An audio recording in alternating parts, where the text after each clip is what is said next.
One of the issues both campaigns had to confront during the 2012 election was the changing face of the American voter. The 2008 voter turnout was the most diverse in history, according to a Pew Research Center report by Lopez and Taylor. Out of the 131 million voters in 2008, 76.3% were white, 12.1% black, 7.4% Hispanic, and 2.5% Asian. Obama's popularity with minorities, specifically black women, and young voters helped him in 2008, and both candidates in 2012 needed to address increasingly diverse voters in order to secure the presidency. Chris Habels-Gray notes that citizenship has always had criteria generally based on gender, class, race, or even literacy. Holloway would complicate this idea of citizenship and state that certain rights that are supposedly granted to all citizens are experienced differently by marked bodies, specifically women and minorities. The right to vote, for example, which is supposedly guaranteed to all citizens in the United States, first to men in the Constitution, then to men regardless of race or previous servitude with the 15th Amendment, women with the 19th Amendment, and then 18-year-olds in the 26th Amendment.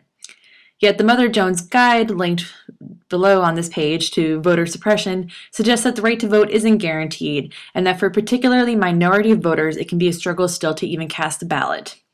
The guide shows that black and Hispanic voters were more likely to encounter voting problems, including issues initially registering to vote, targeted false information from billboards and robocallers in areas heavily populated by minorities, strict voter ID laws, and even extremely long lines at polling places. Statements made by Mitt Romney throughout and after his presidential campaign suggest a problematic understanding of women and minorities as public charges and therefore a drain on the nation. The figure of the public charge, analyzed in Patricia Wong's article on anchor babies, is a person who is unable to take care of him or herself and therefore dependent on public benefits and services. This understanding of women and minorities as a public charge is evident in Romney's statements regarding the 47%. Romney states that 47% of the voters believe that they are, quote, entitled to health care, to food, to housing, end quote, from the government, and that he won't be able to, quote, convince them that they should take personal responsibility and care for their lives, end quote.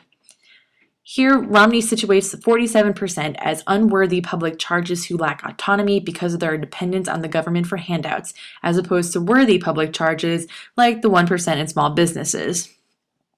After the election, Romney accused Obama of giving gifts such as college loan interest forgiveness, free contraceptives, and health care to special interest groups, quote, especially the African American community, the Hispanic community, and young people, end quote.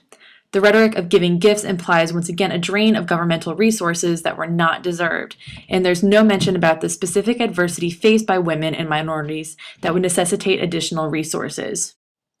This is an interesting biopolitical move on Romney's part. He attempts to control a population, this 47% composed of women and all minorities, by removing their interest from the state. This 47% becomes a homo sacer, not an isolated individual as figured in Agamben, but a substantial population who's not part of the state, but constructed and regulated by the state, even in its absence. Romney's statements also bring to mind Jasbir Puar's concept of national exceptionalism. In order for Romney to sell voters, or the 53% left in his nation, on his vision of the nation, he must exclude the 47% who represent a threat.